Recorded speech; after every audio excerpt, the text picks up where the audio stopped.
محمد رسول الله لا إله إلا الله محمد رسول الله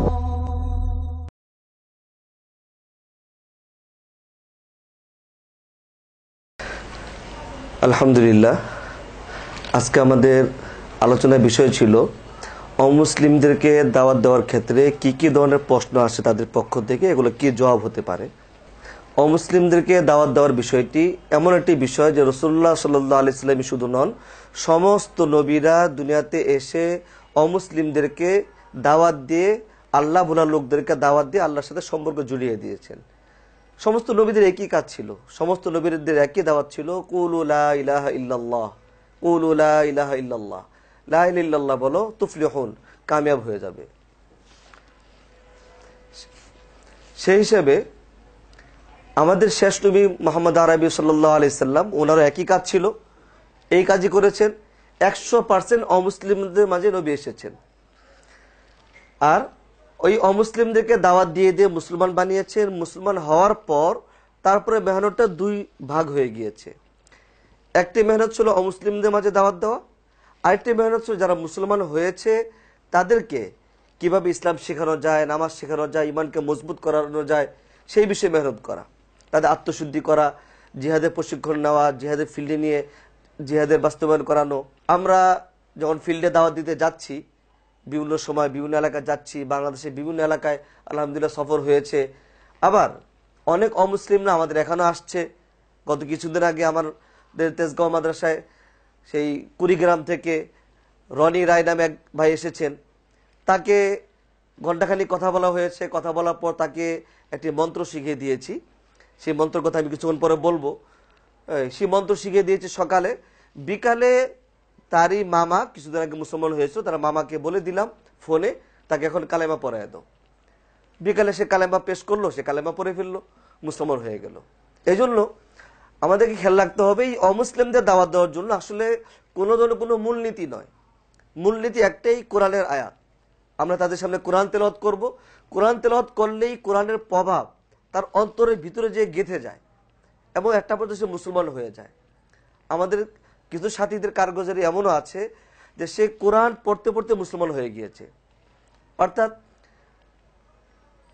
এক মুফতি সাহেব, মুফতি আব্দুর রহমান তার নাম, তিনি আগে হিন্দু ছিলেন। কোন এক ছুটিতে বাড়িতে গিয়েছে, বাড়ির পাশে যেই বাজার এক লাইব্রেরিতে গেলেন, যে বললেন যে আমাকে একটা হিন্দু ধর্মের উপদেশমূলক একটা বই দিন। তো হিন্দু ধর্ম উপদেশমূলক বই চাইলো, বই দোকানে নাই, বললো যে ঢাকা থেকে এনে দেওয়া লাগবে। তখন তিনি বললেন যে আচ্ছা ঠিক আছে, হিন্দু ধর্মে বই নাই, তো সব ধর্মে তো কিছু ভালো কথা আছে, তাহলে ইসলাম ধর্মের ভালো কথা কোন বইয়ে পাবো, সেই বইটা আমাকে দেন। দোকানদার ছিল মুসলমান, তার কাছে কোরআনের বাংলা ছিল। সে বললো যে তাহলে ইসলাম ধর্মের তো সব কথার সমাবেশ এই এক কিতাবের মধ্যে, এটা নিয়ে যান।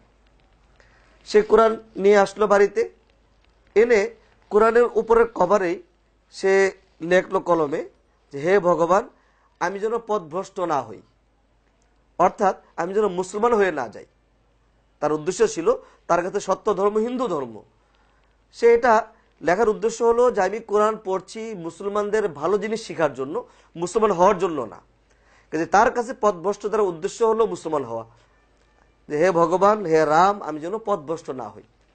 এটা বলে সে দরজা লাগিয়ে পড়া শুরু করলো। 1 পৃষ্ঠা 2 পৃষ্ঠা পড়তে পড়তে 2-3 পৃষ্ঠা যাওয়ার পর সে বলছে, তার মুখের বক্তব্য, যে তার ভিতরে বেচাইনি এসে গেল, অস্থিরতা এসে গেল। কেমন যেন লাগছে, কেমন যেন লাগছে, কি করবে সে দিশ পাচ্ছে না। তাড়াতাড়ি কোরআন বন্ধ করে আবার সে কতক্ষণ ভগবানের কাছে দোয়া করলো, প্রার্থনা করলো যে হে রাম, আমি যেন পথভ্রষ্ট না হই। আমি কোরআন পড়ছি শুধু ইসলামের ভালো কথাগুলো জানার জন্য, মুসলমানদের ভালো আখলাকটা শেখার জন্য, মুসলমান হওয়ার জন্য না, পথভ্রষ্ট হওয়ার জন্য না। এবার প্রতিদিন একটা সময় পড়তো, আর পড়ার আগেই সে কতক্ষণ প্রার্থনা করে নিত ভগবানের কাছে, রামের কাছে, কৃষ্ণর কাছে প্রার্থনা করত, এই কথাগুলো বলে আমি যেন পথভ্রষ্ট না হই। সে 1 পাড়ার আধা পাড়া পর্যন্ত যেতে পারেনি, 10-12 পৃষ্ঠার মধ্যেই তার ভিতরে এমন অস্থিরতা এসে গিয়েছে, তাকে কেউ দাওয়াত দেওয়া লাগেনি, সে তাড়াতাড়ি ঘর থেকে বের হয়ে পাশের মসজিদে যেয়ে বলছে ইমাম সাহেবকে আমাকে কালেমা পড়ান, মুসলমান বানান। এজন্য আমাদের প্রধান হাতিয়ার, প্রধান অস্ত্র আমাদের কোরআন। আমরা অমুসলিম ভাইদের কাছে গেলে অনেক সময় এটা করি, তাকে সামনে আমরা কোরআনের 2-3 আয়াত বা আধা পৃষ্ঠা 1 পৃষ্ঠা তেলাওয়াত করি। কখন আমাদের কাছে আসলে বা বসে কথা হলে তাকে বসিয়ে তখন ভালো পড়তে পারে এমন কারোর মাধ্যমে, অথবা আমরা নিজেরাই কোন এক সূরা থেকে শুরু করে 1 রুকু তেলাওয়াত করে ফেলি, তারপর তাকে দাওয়াত দেওয়া শুরু করি, তাতে আলহামদুলিল্লাহ ভালো ফলাফল আসে। অর্থ জানা দরকার নেই, কোরআন সে নিজেই এক প্রভাব। তবে এরপরও একটা ধর্ম ছেড়ে আসবে। আমি যদি আমার দিক থেকে চিন্তা করি, আমাকে যদি কেউ বলে যে ইসলাম ধর্ম ছেড়ে আসো, আমি কি করব তখন? আমি এই কথা একেবারে সহ্য করব না। বরং কারো যদি রুক্ষ মেজাজ হয় তাহলে সে একটা কোষে চর বসিয়ে দিবে, যেমন ধর্ম ছাড়তে বলছো আমাকে।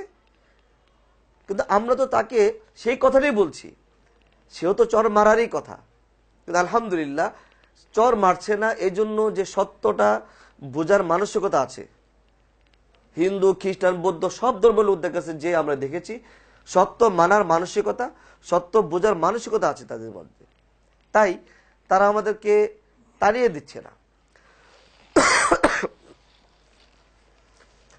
কখন এমন হচ্ছে কেউ যদি বেশি চৌকান না হয় তাহলে সে কথা শুনতে রাজি না, ভাই আমি হিন্দু, আমি কথা শুনবো না, এটা বলে সাইড কাটার চেষ্টা করে, অথবা কোনো ব্যস্ততা দেখায়।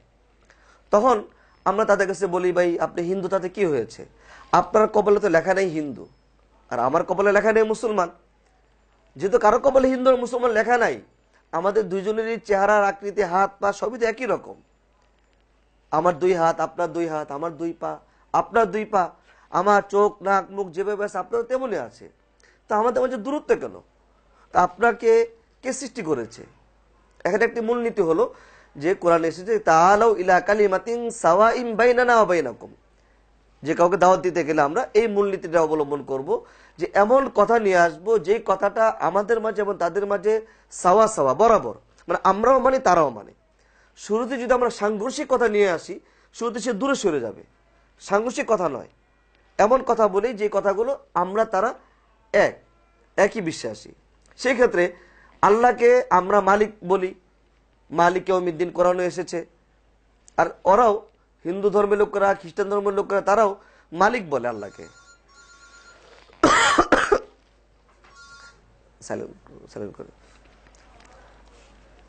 তো সব ধর্মের লোকেরা আল্লাহকে মালিক বলে। হ্যাঁ, প্রত্যেক ধর্মের ধর্মীয় একটা বুলি আছে, একটা ডাক আছে, কিন্তু মালিক সবাই বলে।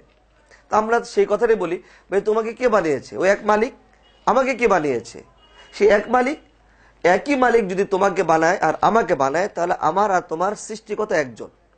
একই সৃষ্টিকর্তা যদি হয় তাহলে আমরা দুজন এই প্ল্যাটফর্মে এক হয়ে গেলাম। এবার আসো, 2টা প্ল্যাটফর্ম আমাদের এক হলো, আমার কপালে মুসলমান লেখা নেই, তোমার কপালে হিন্দু লেখা নেই। আরেকটা প্ল্যাটফর্ম হলো এটা যে তোমার আর আমার সৃষ্টিকর্তা একজন।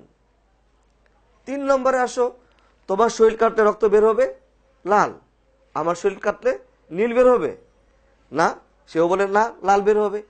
তাহলে তোমার আর আমার শরীরের ভিতরে একই জিনিস আছে, এখানে কোনো ভিন্নতা নাই। তোমার আদি পিতাকে তারাও বলে আদম আলাইহিস সালাম, তা আমাদের আদি পিতা আদম আলাইহিস সালাম, আমাদের মাকে হাওয়া আলাইহিস সালাম, তো এটাও আমাদের এক। তাহলে আমাদের মধ্যে দূরত্ব কেন? আমাদের মাঝে দূরত্বটা শয়তান আমাদের মাঝে দূরত্ব সৃষ্টি করে দিয়েছে। এই তোরা হিন্দু, তোরা মুসলমান, একসাথে বসা যাবে না, তোরা খ্রিস্টান, তোরা মুসলমান, একসাথে বসা যাবে না। এই দূরত্ব শয়তান আমাদের মাঝে দূরত্ব সৃষ্টি করে দিয়েছে, অনেক দূরে সরে গিয়েছি। এভাবে 2-4টি কথা যখন বলা শুরু করি, তখন সে প্রথমে ভয় পেয়ে থাকলেও এই আচরণে তার ভয় কেটে যায়। আর সে তো আমাদের কথাই বলছে, নতুন কিছু বলছে না, অন্য কিছু বলছে না। তার আগে যদি আমরা আরেকটু আন্তরিকতা দেখিয়ে তার সাথে গলায় গলায় মিলিয়ে নেই, গলায় গলায় মিলিয়ে নিলে এটা আমরা মহানাকা হিসেবে না ধরলাম, কিন্তু কমপক্ষে গলায় গলায় মিলিয়ে নিলে তার মহব্বতটা বেড়ে যায়।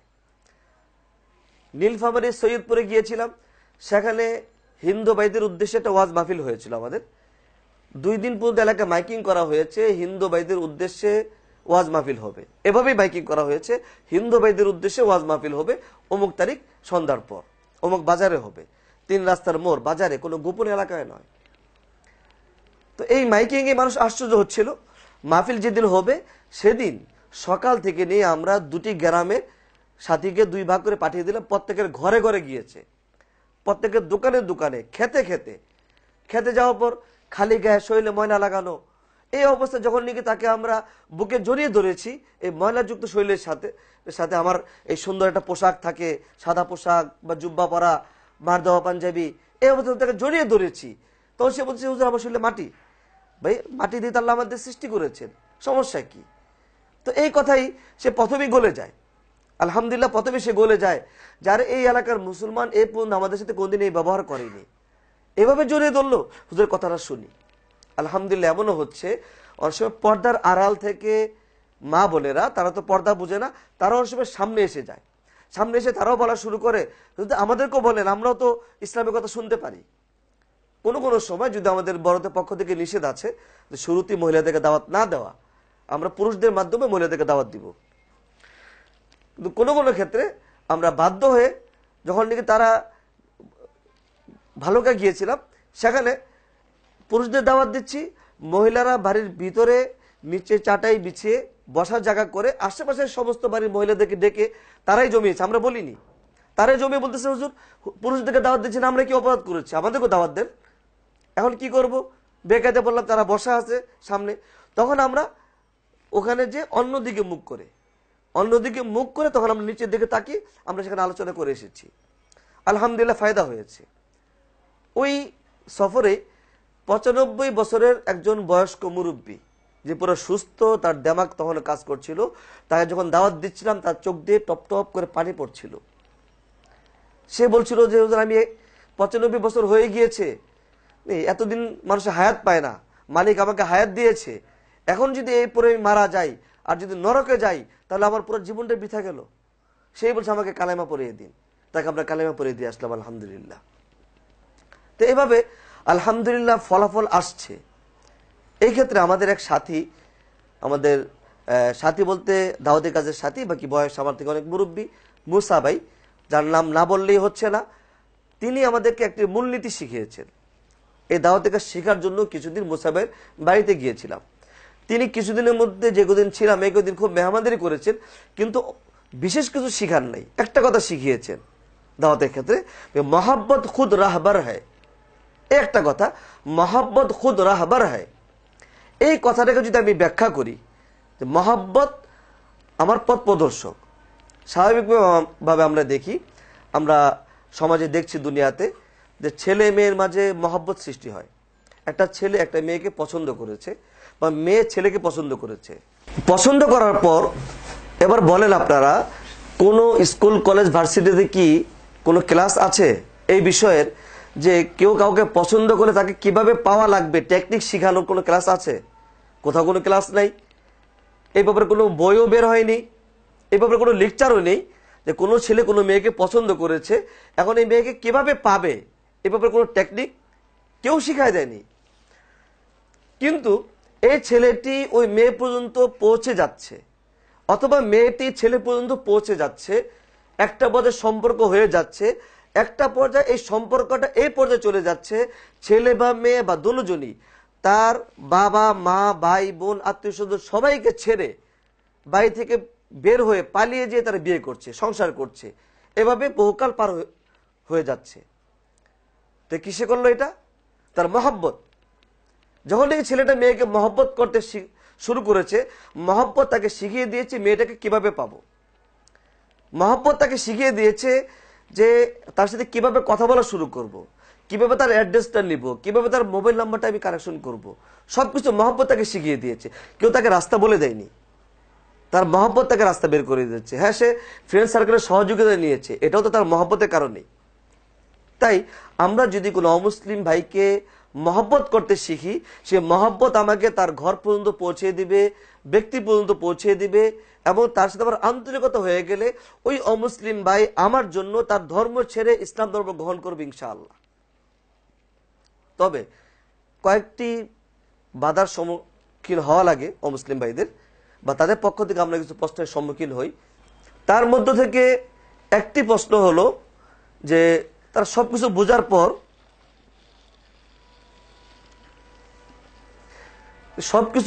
পর এখন তার পক্ষ থেকে একটা প্রশ্ন আসছে যে হুজুর সবই ঠিক আছে কিন্তু বাপ দাদার ধর্ম ছেড়ে অন্য ধর্মে যায় কিভাবে? বাপ দাদার ধর্ম ছেড়ে, এই কথাটাই কিন্তু সেই রাসূলুল্লাহ সাল্লাল্লাহু আলাইহি সাল্লাম যখন দাওয়াত দিয়েছেন তখন আইয়ামে জাহেলিয়াতের কাফেররাও কিন্তু একই যুক্তি দেখিয়েছিল। এই ক্ষেত্রে আমরা তাদেরকে যেটা বলি, ভাই হ্যাঁ কথা ঠিক আছে, বাপ দাদা ধর্ম ছেড়ে তুমি কেন ইসলাম ধর্ম গ্রহণ করবা, এই প্রশ্ন তোমার ভিতরে এসেছে। আমি তোমাকে একটা প্রশ্ন করি, প্রশ্নটা কি, তোমার পড়ালেখা কতটুকু? দেখা যায় তার পড়ালেখা 5, 8 বা মেট্রিক পর্যন্ত। তোমার বাবার পড়ালেখা কতটুকু ছিল? অনেক ক্ষেত্রে দেখা যায় তার বাবার পড়ালেখা তার থেকে কম ছিল। তাহলে তোমার বাবা মূর্খ ছিল, তোমার দাদা তোমার বাবাকে মূর্খ রেখেছিল। কিন্তু তোমার বাবা যদি এই কথা বলতো যে আমার বাবা আমাকে মূর্খ রেখেছে, আমি আমার ছেলেকে মূর্খ রাখবো, তো তুমি আজকে 8 পর্যন্ত পড়তা না। তোমার বাবা তোমার দাদার সিদ্ধান্তের উপর অটল ছিলেন না, তোমাকে 8 পর্যন্ত পড়িয়েছে। তুমি তোমার সন্তানকে কি করবা? তোমার স্বাভাবিক তারা বলে আমি আমার সন্তানকে সাধ্য অনুযায়ী আরো পড়াবো, আমি যা পড়েছি তার থেকে বেশি পড়াবো। তাই যদি হয়, বেশি যদি পড়াও, তাহলে তুমি কিন্তু তোমার বাপ দাদার উপর থাকলা না। কেন? তুমি তোমার বিবেক দ্বারা চিন্তা করছো যে আমার মুক্তি পেতে হলে, আমি কিছু পড়ালেখা করেছি, আমার সন্তানকে মুক্তি দিতে হলে আরো পড়ালেখা করানো দরকার তাকে। এই মুক্তির জন্য বিবেক দ্বারা চিন্তা করে যখন বিবেকে এটা এসেছে আমার সন্তানের ভবিষ্যৎ মুক্তির জন্য আরো পড়ালেখা করানো দরকার, তখন তুমি আরো পড়ালেখা করানোর সিদ্ধান্ত নিয়েছো, বাপদাদার সিদ্ধান্তের উপর ছিল না। তাহলে এই ক্ষেত্রে তাই সব কথা তুমি মেনে নিলে, বিবেক তোমাকে বলছে যে হ্যাঁ এটা সত্য ধর্ম, ইসলাম সত্য ধর্ম, এবং ইসলাম না মানলে তোমার নরকে যাওয়া লাগবে, জাহান্নামে যাওয়া লাগবে, তাহলে তুমি এখানে কেন বাপদাদা দোহাই দিচ্ছ? এটা তো অনেকেই আলহামদুলিল্লাহ তারা মেনে নেয় কথাটা। আবার আরেকটা যুক্তি আমরা দিই যে এলাকার অবস্থা বুঝে, তুমি যে বাড়িতে থাকছো বাড়িটা কিসের? বাড়িটা এই ছাবরা, সাইডে দেয়াল, ইট, উপরে চাল। তোমার আব্বা বা তোমার দাদা কি ধরনের ঘরে ছিল? তখন দেখা যায় যে তার বাপ দাদা হয়তো বা মাটির ঘরে ছিল অথবা ছনের ঘরে ছিল। তো তোমার বাপ দাদা ছিল ছনের ঘরে বা মাটির ঘরে, তুমি কেন এই ছাবরাতে থাকছো? বাপ দাদার উপর থাকতা, এর উপর তার না থেকে তুমি একটু উপরে এসেছো। তুমি চেষ্টা করবো তোমার সন্তানকে একটু উপরে উঠানোর জন্য। তো সব ক্ষেত্রেই তো আপডেট হচ্ছে। তাহলে তোমার ইসলামের মধ্যে, তুমি ধর্মের মধ্যে আগে ধর্ম তুমি ভুল বুঝেছো, এখন তুমি নতুন ধর্ম গ্রহণ করলে তোমার সমস্যা কি? যে তুমি বুঝতেছো অন্ধের মতন নয়। তো এটা তো আলহামদুলিল্লাহ ফায়দা হয়। তো এটা হলো এক ধরনের সমস্যা তাদের পক্ষ থেকে আসে। আরেকটা প্রশ্ন আসে তাদের পক্ষ থেকে, সেটা হলো যে আমি মুসলমান হলাম, কিন্তু মুসলমান হওয়ার পরে আমার বিবিকে আমি কি করব, বা আমার পরিবারকে আমি কি করব? পরিবারের ক্ষেত্রে আগে আসি। যদি বাপ মার কথা বলে তাহলে আমরা দাওয়াত দিয়ে এতটুকু বলে আসি, তুমি মুসলমান হয়ে ইসলামটাকে গোপন রাখো কিছুদিন, তোমার আব্বা আম্মার পিছনে মেহনত করে যাও, আস্তে আস্তে দাওয়াত দাও, তুমি গোপনে একটু দূর কোনো এলাকায় কোনো একটা উসিলায় যে সেখানে যে নামাজটা পড়বা, এলাকার স্থানীয় কোনো এক আলেমের সাথে বা কোনো একজন দায়ী মুবাল্লিগের সাথে সম্পর্ক করে দিয়ে গোপনে, শুধু একজন জানবে, সে যে কোনো সমাধান যেন ওই আলেমের কাছ থেকে বা ওই মুবাল্লিগের কাছ থেকে নিতে পারে।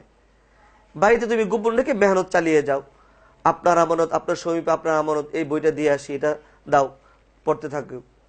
যদি কাজ হয় তো আলহামদুলিল্লাহ, যদি কাজ না হয় তাহলে তুমি কোনো একটা উসিলা দিয়ে জায়গা চেঞ্জ করো, এলাকা চেঞ্জ করে অন্য কোনো এলাকায় চলে যাও, বাড়িতে টাকা পয়সা পাঠাও মাসে মাসে, আর তুমি তোমার ধর্মের উপর আমল করতে থাকো। যদি বাড়ি থেকে এমন কোনো টর্চারিং হয় যে বাড়িতে থাকতেই দিচ্ছে না, বাড়িতে জেনে গিয়েছে, সেই ক্ষেত্রে আমরা চেষ্টা করি আমাদের সাধ্য অনুযায়ী আমাদের ভাই বানিয়ে ফেলার জন্য, কিন্তু এটা আমাদের একা পক্ষে সম্ভব নয়। এইভাবে আপনাদের সকলের সহযোগিতা দরকার। প্রত্যেকে যদি আমরা এই সুন্নতের উপর এসে যাই, যে সুন্নতটা মদিনার আনসাররা মুহাজিরদের জন্য করেছেন, মদিনার আনসাররা মুহাজিরদের জন্য নিজেদের বাড়ি ছেড়ে দিয়েছেন, ঘর ছেড়ে দিয়েছেন, এমনকি তার কয়েক স্ত্রীর মধ্যে কোনো স্ত্রীকে তালাকও দিয়ে দিয়েছেন যে আমার মুহাজির ভাই জন্য বিয়ে করে, সব দিকে তারা ছাড় দিয়েছে। আমরা সেই কাজটা করতে পারি, তো আমরা তাই করার চেষ্টা করি যে আমরা তাদেরকে ভাই বানিয়ে ফেলি, ভাই বানিয়ে আমরা আমাদের পরিবেশে নিয়ে আসি। বাচ্চা হলে মাদ্রাসা ভর্তি করে দিই, বড় হলে তাবলিগে পাঠিয়ে দিচ্ছি, তারা দিন শিখছে, এরপরে তাবলিগা থেকে আসার পর তারা কর্মসংস্থানের ব্যবস্থা করার চেষ্টা করি আমরা। আর্থিক কোনো সাপোর্ট আমরা দেই না, আর এটা যদি দিতে যাই তাহলে অনেক সময় সমস্যার সম্মুখীন হওয়া লাগে। অনেকে বলবে যে তাদেরকে অর্থের লোভ দেখিয়ে মুসলমান বানাচ্ছে, সেটা না। আগে সে যে কাজ করতো সেই কাজটা আমরা ধরে দেওয়ার চেষ্টা করি। এবার আসেন স্ত্রীর ব্যাপারে। স্ত্রীর ব্যাপারে যদি বলি তাহলে আমাদের মাযহাবে হানাফি, অর্থাৎ হানাফি মাযহাব আমরা যারা মানি, আমাদের মাসলা হলো যে ইখতিলাফে আদিয়ানের কারণে বিবাহ বিচ্ছেদ হয়ে যায়। দুইজন যদি দুই ধর্মের থাকে তাহলে বিবাহ থাকে না, স্ত্রীর তালাক হয়ে যায়। হ্যাঁ, দুইজন একই সাথে যদি মুসলমান হয় তাহলে সমস্যা নেই, এটা আমাদের মাযহাব। কিন্তু এই ক্ষেত্রে আমাকে লক্ষ্য করতে হবে তাকে আমরা কি হানাফি মাযহাবই রাখবো না ইসলামের মধ্যে রাখবো। যদি ইসলামে রাখতে চাই তাহলে সেই ক্ষেত্রে হানাফি মাযহাব ছাড়া শাফি মাযহাব বা মালিকি মাযহাব বা হাম্বলি মাযহাব অন্য কোনো সহি মাযহাবের কোনো সমাধান আছে কিনা। এক্ষেত্রে আমরা দেখি যে হানাফি মাযহাব ছাড়া অন্য কোনো মাযহাবে এই মাসলা পাওয়া যায় যে যেখানে ইখতিলাফের দিনের কারণে বিবাহ বিচ্ছেদ ঘটে না। তখন আমরা এর উপর তাকে, সে যদি মাযহাব বুঝে না, মাত্র নতুন মুসলমান হয়েছে, তাকে বলার দরকার নেই। এই মাসলার উপর আমরা আমল করে তাকে ওই অবস্থানে রেখে আসি যে ভাই ঠিক আছে, তুমি মুসলমান, তোমার স্ত্রী সে এখনো মুসলমান হয়নি, কিন্তু তোমরা এখন থাকতে থাকো, বেশি চেষ্টা করবা দূরত্ব রাখার জন্য, এবং তোমার স্ত্রীকেও আস্তে আস্তে নিয়ে আসার চেষ্টা করো। আর বড় একটি বিষয় হলো হিন্দু ধর্ম মতে, তাদের বিশ্বাস মতে যে যদি একজন মারা যায় তাহলে সে যেদিকে যাবে অপরজন সেদিকে যাবে। বরং একটা সময় এমনও ছিল একজন মারা গেলে আরেকজনকে জীবিত অবস্থায় দুজনকে একই বক্সে কফিনে করে কবর দেওয়া হতো। একটা যেমন এমনও ছিল যে তারা একই সাথে যেদিকে যাবে, বিয়ে হওয়ার পর থেকে তাদের জোড়া একসাথে চলবে। তখন আমরা তাদেরকে সহজে এই জিনিসটা বোঝানোর চেষ্টা করি, তুমি জান্নাতে যাবা, স্বর্গে যাবা, তবে স্ত্রী নরকে যাবে, এটা কিভাবে হয়? একই সাথে চলা দরকার। কাজেই তুমি তোমার স্ত্রীকে আস্তে আস্তে বোঝানোর চেষ্টা করো, ইসলামের দিকে দীক্ষিত করো, আনার চেষ্টা করো, আস্তে আস্তে মহব্বত দেখাও। এভাবে দেখা গেছে আলহামদুলিল্লাহ এটা আমাদের অনেক ফায়দা হচ্ছে যে সে মুসলমান হওয়ার পর প্রথম অবস্থায় সে দূরত্ব রাখছে। যেমন আমাদের এই পুরান ঢাকার দিকেই প্রথম এক বোন, সে মুসলমান হয়েছে, কলেজে পড়তো, তার মাধ্যমে তার ছোট বোন মুসলমান হয়েছে। তার ছোট বোনের বিয়ের ব্যবস্থা আমরা আলহামদুলিল্লাহ করে দিয়েছি। আমাদের এই বাড্ডা নৈশ মাদ্রাসার ছাত্র সাথে তার বিয়ে হয়েছে। অনেকদিন চেষ্টা চলছিল যে তার ভাই এবং তার বাবার পিছনে মেহনত করার জন্য। আর এর আগ পর্যন্ত তার স্বামী স্ত্রী একসাথে ছিল, তার মা বাবা একসাথে ছিল অনেকদিন পর্যন্ত। যখন মার ভিতরে ইসলামে মজবুত হয়েছে তখন মা বাবা থেকে আলাদা থাকা শুরু করলো। যখন আলাদা থাকা শুরু করলো এবং সবাই মিলে বাবার পিছনে মেহনত শুরু করলো, সে মহিলা তার স্বামীর পিছনে মেহনত করছে, দুই মেয়ে তার বাবার উপর মেহনত করছে। একটা পথে সে দেখলো যে আর আমার পুরো পরিবারই একদিকে যাচ্ছে, আমি অন্য পথে যাব, এটা তো আমাদের ধর্ম বলে না, কাজে আমি মুসলমান হয়ে যাই। শেষ পর্যন্ত সে আলহামদুলিল্লাহ মুসলমান হয়ে গিয়েছে। কাজেই এই ক্ষেত্রে আমরা চেষ্টা করব যে কোন মাযহাবে তার সমাধান আছে, সে মাযহাবের রাস্তাটা আমরা তাকে দেখিয়ে দিই। কিন্তু সে মাযহাবটা যেন অবশ্যই কুরআন সুন্নাহ ভিত্তিক হক্কানি ওলামা কেরামের স্বীকৃত মাযহাবের কোন এক মাযহাব হয়। এমন কোন মাসলাকে যদি সম্ভব হয় সেই মাসলাকে আমরা তাকে সমাধান দিয়ে দিব। কোনো কোনো ক্ষেত্রে তাদের পক্ষ থেকে একটা আলোচনা আসে কথা বলতে গেলেই যে আমাদের বিভিন্ন মূর্তি বা দেবী নিয়ে আপনারা কথা বলেন, হ্যাঁ, তা আমাদের কালিমা নিয়ে আপনারা কথা বলেন, তা আমাদের যেমন কালিমা আছে আপনাদের তো ফাতেমা আছে। অর্থাৎ তারা মনে করে যে কালী মা যেরকম আমাদেরও ফাতে মা, একটা মা, যে মার নাম হলো ফাতে, ওদের যেমন একটা মা, মার নাম হলো কালী, তাকে বলে কালী মা। তো ওদের অনেকের বিশ্বাস এটা যে আমাদেরও মুসলমানরাও একজনকে মা মানে, আর সে মার নাম হলো ফাতে, দুটো মিলে ফাতে মা হয়েছে। এই বিশ্বাস তারা অনেকেই পোষণ করে। এই ক্ষেত্রেও আমরা অনেক প্রশ্নের সম্মুখীন হয়েছে এই বিষয়টি নিয়েও। সেই ক্ষেত্রে আমরা তাদেরকে এটা বোঝানোর চেষ্টা করেছি যে ফাতেমা আমাদের শেষ নবী মুহাম্মদ আরবি সাল্লাল্লাহু আলাইহি সাল্লামের কন্যা, তার নাম হলো ফাতেমা। আর ফাতেমা আমাদের এমন কেউ নন যে যাকে আমাদের পূজা করা লাগে, যার ইবাদত করা লাগে। ইবাদত আমরা একমাত্র আল্লাহ তাআলার করি, অন্য কারণে। তা আল্লাহ তাআলা ইবাদত করি, কাজে ফাতেমার ইবাদত করি না। ফাতেমার নবীর কন্যা হিসেবে তাকে আমরা সম্মান করি। আর তোমরা তো কালিমার পূজা করছো, তো এই পার্থক্যটা যদি বুঝিয়ে দেওয়া হয় তো তারাও এটা সহজে মেনে নিচ্ছে। তারপরে তাদের আরেকটা যুক্তি থাকে যে হুজুর, যে আমরা মূর্তির সামনে মাথা নত করি, এটা আপনারা দোষ ধরেন। আপনারা তো মসজিদে গেলে ওই দেয়ালের সামনে মাথা নত করেন, অত মসজিদের সামনে দেয়াল আছে নেই, তারপরে একটা মেহরাব আছে, মিম্বার আছে, ওখানে মাথা নত করেন, তো একই তো হলো। তা আপনাদের ধর্ম আর আমাদের ধর্মে তো ভিন্নতা নাই, তাহলে আমাদেরকে কেন আপনারা খারাপ বলেন? এটাও যদি তাদেরকে বুঝিয়ে দেওয়া হয় যে দেখো তোমাদের পূজা কিন্তু ওই মূর্তির সামনে করা লাগে, অন্য জায়গায় করলে হয় না। তোমার নির্দিষ্ট গাছ আছে, ওই গাছের সামনে করা লাগে। আর আমাদের ইবাদত কিন্তু দেয়ালের সামনে করা লাগে না। সামনে কাতারে যারা থাকে ওদের সামনে দেয়াল থাকে, পিছনে যারা থাকে ওদের সামনে কিন্তু দেয়াল থাকে না, এক কথা। দ্বিতীয় কথা হলো, আমরা যদি মসজিদে নামাজ নাও পড়ি, কোনো মাঠে যদি নামাজ পড়ি, সামনে কোনো দেয়াল থাকে না, তখন আমাদের নামাজ হচ্ছে। কোনো রাস্তায় যদি নামাজ পড়ি, সেক্ষেত্রেও আমাদের নামাজ হচ্ছে, সামনে কোনো দেয়াল থাকে না। কাজে তোমাদের মূর্তি আর আমাদের মসজিদের দেয়াল কিন্তু এক ফাংশন নয়। এটা আসলে তারা গবেষণা করে বা তাদের ঠাকুররা, দেবতা, তাদের যারা গুরু আছে তারা তাদেরকে বুঝিয়েছে। এই বুঝটাকে যদি আমরা স্পষ্ট করে দিই, তাহলে তাদের সামনে সহজ স্পষ্ট হয়ে যায় এটা।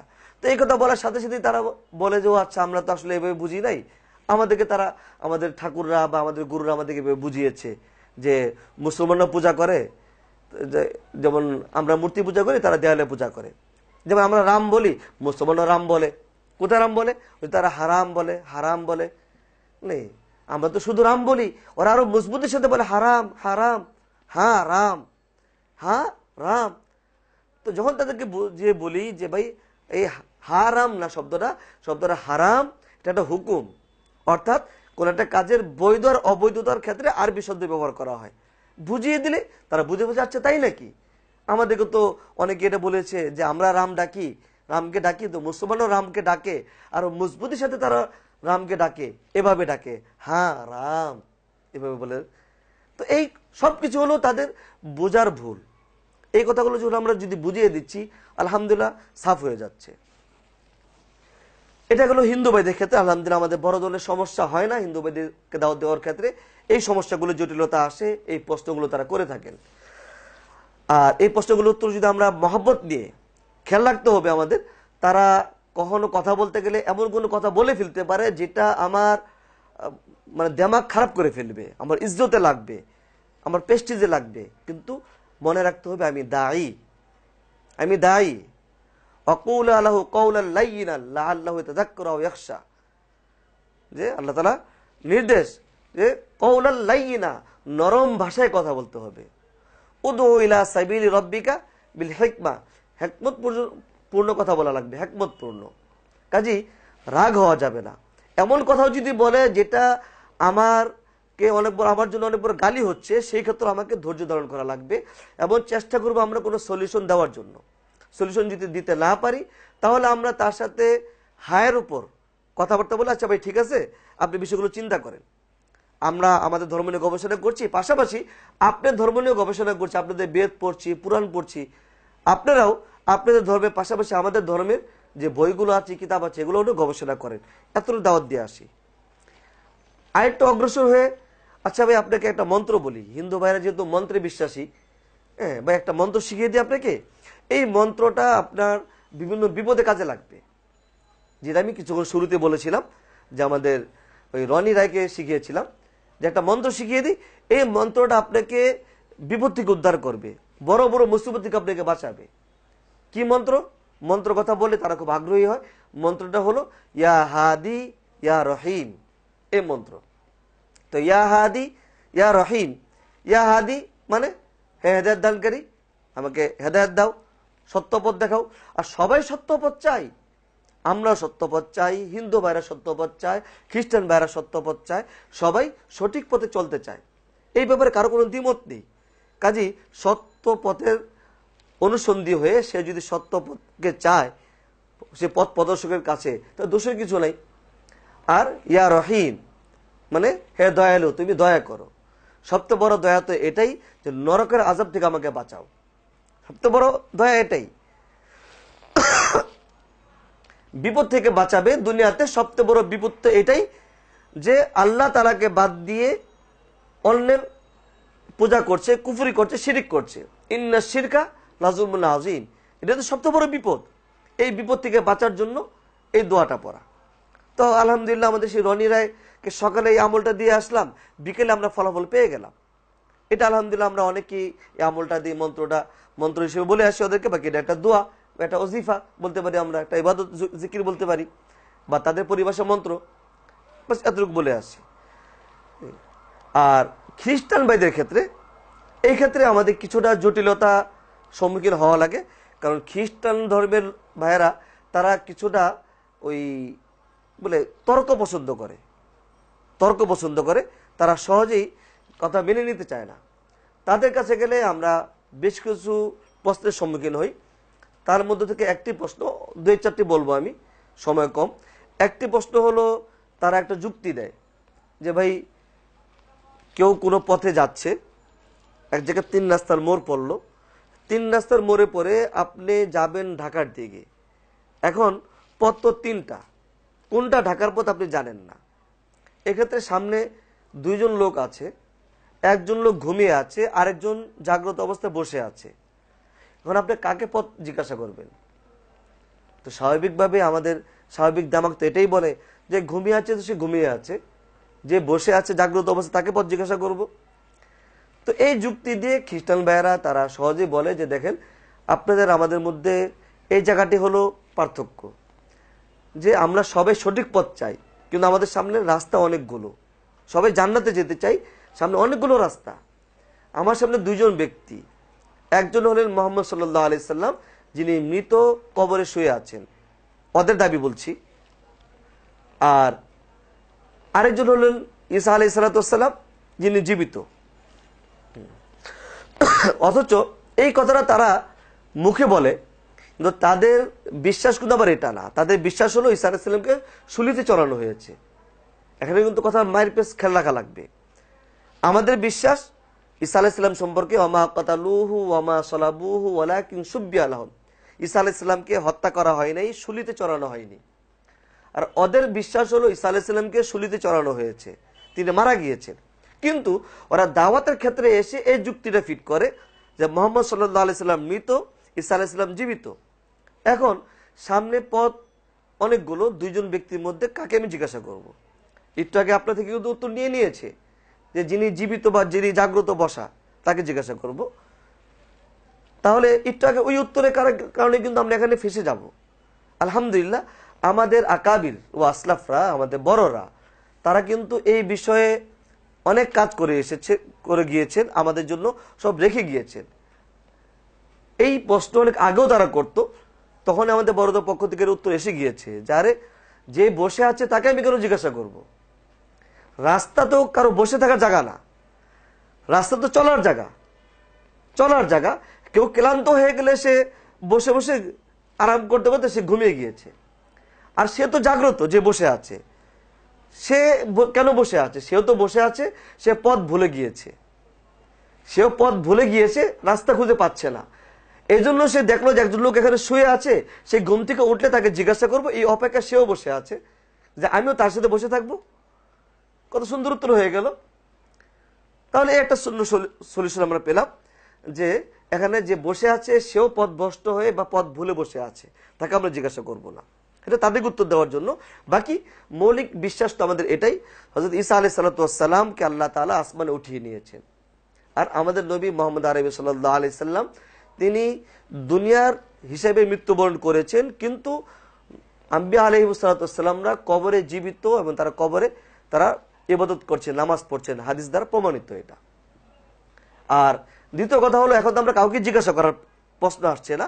ঈসা আলাইহিস সালামও আকাশে, মুহাম্মদ সাল্লাল্লাহু আলাইহি ওয়াসাল্লামের সাথে আমরা কথা বলতে পারছি না। এখন তো জিজ্ঞাসা করব আমরা 2 ধর্মের পণ্ডিত যারা আছে তাদেরকে জিজ্ঞাসা করব, কোরআন সুন্নাহর আলোকে অথবা তোমাদের বাইবেলের আলোকে, যে এখানে ওই কে জীবিত বা কে ঘুমন্ত কে জাগ্রত, তাকে তো জিজ্ঞাসা করার কোনো প্রশ্ন এখানে আসতেছে না। এটা হলো স্বাভাবিক বিষয়। বাকি তাদেরকে জবাব দেওয়ার জন্য ওই আগের জবাবটা, এটা হলো একটা বিষয়। তাদের আরেকটা বিষয় থাকে যে ভাই আসমানি কিতাব তো 4টা, তো 4টা যদি হয় তাহলে আমরা শুধু কোরআন কেন মানি? 4টাই মানি। 4টাই তো আল্লাহ তাআলার কালাম, তাওরাত, জাবুর, ইনজিল, কোরআন, 4টা আল্লাহ তাআলার কালাম, 4টাকে আমরা মানি, 4টাই পড়ি। এই প্রশ্নটা তারা আমাদেরকে করে।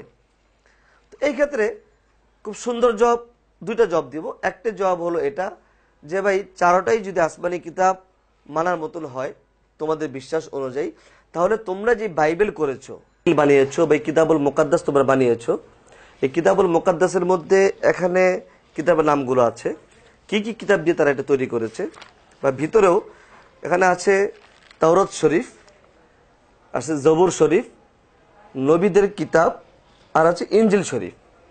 তাহলে চারোটায় যদি আসমানি কিতাব মানা লাগে, এই বিশ্বাস যদি তোমাদের থাকে, তাহলে এখানে তিনটা কেন আনলা? এখানে কোরআন কেন আনলা না? তাহলে তো তুমিও তোমার কথার উপর আমল করলা না। এটা হলো প্রথম এক কথা। দ্বিতীয় কথা হলো, যেটা মূল উত্তর, এটা হলো ওদেরকে বলার জন্য বলা। তো মূল উত্তর হলো এটা যে প্রত্যেকটা দেশেরই সংবিধান থাকে। এই সংবিধান অনেক আগে একটা দেশ ছিল, কথা আমাদের এই বাংলাদেশের আগে ছিল পুরোটা মিলে পাকিস্তান। তো পাকিস্তান আমলে যে সংবিধান ছিল, তখনকার যেই টাকা ছিল, যে পয়সা ছিল, সেটা যদি আমি বর্তমান বাজারে নিয়ে যাই, তাহলে কিন্তু আমাকে কোনো কিছু দোকানদার দিবে না আমাকে। ওই সংবিধানে কিন্তু বাংলাদেশে পুরোটা চলছে না। যেমন আমরা আসহাবে কাহাফের ঘটনা পড়ে থাকলে জেনে থাকবো যে আসহাবে কাহাফ সেই 300 বা 350 বছর পর্যন্ত তারা ঘুমিয়েছিল। ঘুমিয়ে থাকার পর তারা ওখান থেকে ওই ঘুম থেকে উঠে যে পয়সাগুলো, এই পয়সাগুলো নিয়ে তারা বাজারে গেল। বাজারে যাওয়ার পর কিছু কিনতে গেল, তো দোকানদাররা সবাই স্বীকার করছে যে এটা পয়সা, এক সময়ের পয়সা এটা, কিন্তু এই পয়সা এখন চলবে না, যুগ পার হয়ে গিয়েছে। ঠিক তেমনি ভাবে পাকিস্তান আমলের টাকা যদি কাউকে দেখাই, তাহলে সবাই স্বীকার করবে, লেখা আছে এরা অমুক আমলের টাকা, পয়সা লেখা আছে, কেউ অস্বীকার করবে না, স্বীকার করবে। কিন্তু যেহেতু এখন সংবিধান চেঞ্জ হয়ে গিয়েছে, এখন এই টাকা নিয়ে যদি আমি বাজারে যাই, তাহলে বাজারওয়ালারা, দোকানদাররা আমাকে কোনো সদাই দিবে না, বরং পাগল বলে কেউ মারতেও পারে আমাকে, যে এগুলো নিয়ে তুমি বাজার করতে এসেছো। ঠিক তেমনি ভাবে যখন নাকি হযরত মূসা আলাইহিস সালাম এসেছিলেন, তখন সবার জন্য তাওরাত মানা জরুরি ছিল, আবশ্যক ছিল। মূসা আলাইহিস সালাম যখন চলে গেলেন, পরবর্তীতে যখন আরেক নবী আসলেন, ওই নবীর যে কিতাব বা সহিফা ছিল সেটা মানা আবশ্যক হয়ে গিয়েছে। এমনিভাবে পর্যায়ক্রমে যখন ঈসা আলাইহিস সালাম আসলেন, তখন ঈসা আলাইহিস সালামের উম্মতদের জন্য আবশ্যক ছিল ইনজিলকে মানা। হ্যাঁ, তাওরাতের ওই অংশ, যে অংশটাকে ইনজিলের সাথে সাংঘর্ষিক না, যে অংশটা, সেই অংশটাও মানা। কিন্তু কোনো হুকুম যদি তাওরাতের সাথে ইনজিলের সাংঘর্ষিক হয়, সেক্ষেত্রে তাওরাত মানলে হবে না, ইনজিল মানতে হবে, কারণ বর্তমান সংবিধান চলছে এটা। ঠিক তেমনি ভাবে যখন নাকি ইনজিলের উপর মানুষ আমল করছিল, চলছিল, মুহাম্মদ আরবি সাল্লাল্লাহু আলাইহি সাল্লাম দুনিয়াতে আসার আগ পর্যন্ত। মুহাম্মদ আরবি সাল্লাল্লাহু আলাইহি সাল্লাম দুনিয়াতে আসার পর, নবুয়ত পাওয়ার পর, 40 বছর বয়সে যখন নবুয়ত পেয়ে গেলেন, নবুয়ত পাওয়ার পর তখন আগের সরকার শেষ হয়ে গেল, এখন ওটা চলবে না। এখন আগের সংবিধান চলবে না, আগের কিতাব চলবে না, আগের পয়সা এখন আর চলবে না, এখন চলবে নতুন সংবিধান। কাজেই সেই ক্ষেত্রে আমরা কিন্তু অস্বীকার করি না যে এটা পাকিস্তান আমলের টাকা নয়। এখন আমরা অস্বীকার করব না যে ইনজিল এটা নবীদের কিতাব নয়, এটা অস্বীকার করব না আমরা।